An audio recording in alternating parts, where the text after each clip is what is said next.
Si il y a bien une question qu'on me pose souvent, c'est est-ce qu'il n'est pas trop tard pour lancer un podcast?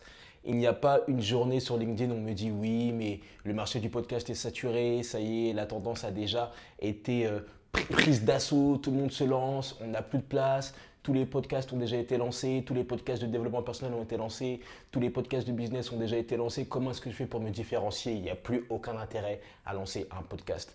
Voilà ce que j'entends souvent, notamment en session stratégique. Je me suis dit que ça pourrait être intéressant de répondre à cette question, limite même à cette objection, et que ça pourrait peut-être t'aider à sauter le pas pour enfin lancer ton podcast. 4 millions.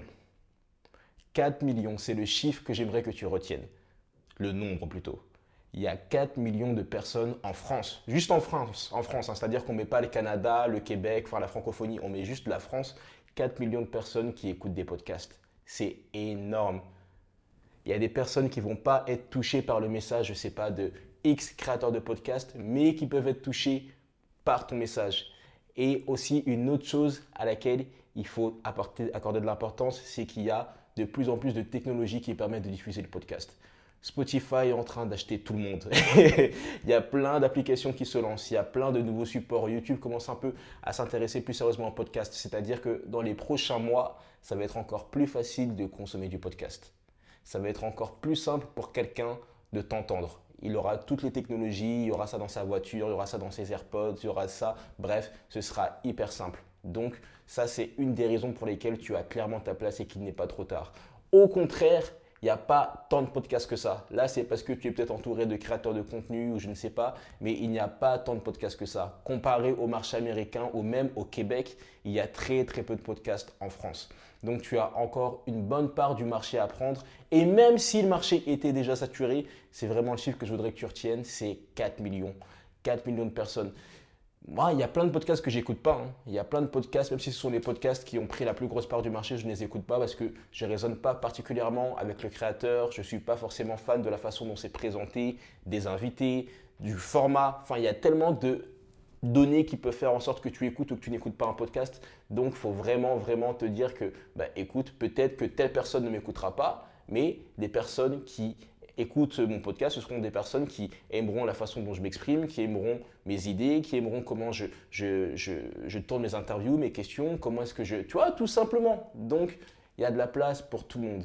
Et il vaut mieux toucher une petite partie de personnes, de la population, plutôt que de ne toucher personne parce que tu te poses trop de questions.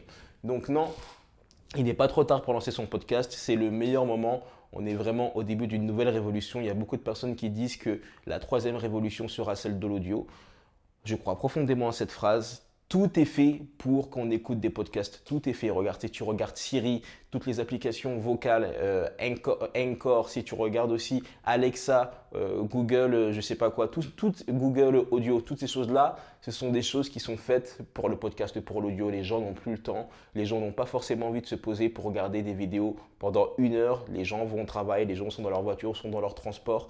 C'est vraiment le moment pour toi de créer ton contenu. C'est le moment de partager ce que tu as partagé, de partager ton expertise, tes expériences, ton message, ta vision.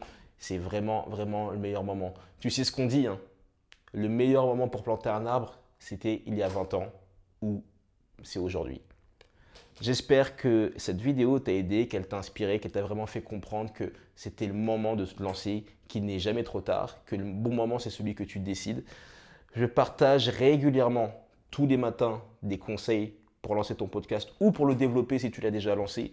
Donc si ça peut t'intéresser d'avoir plus de conseils, plus d'astuces pour passer moins de temps, pour le monétiser, pour avoir plus d'invités, pour tout simplement le lancer sur des bonnes fondations, ce genre de choses-là, j'envoie un mail tous les matins à 11 heures dans lequel je partage tout ce que j'ai appris, tout simplement les choses que j'ai découvertes et plein d'autres choses qui peuvent t'intéresser.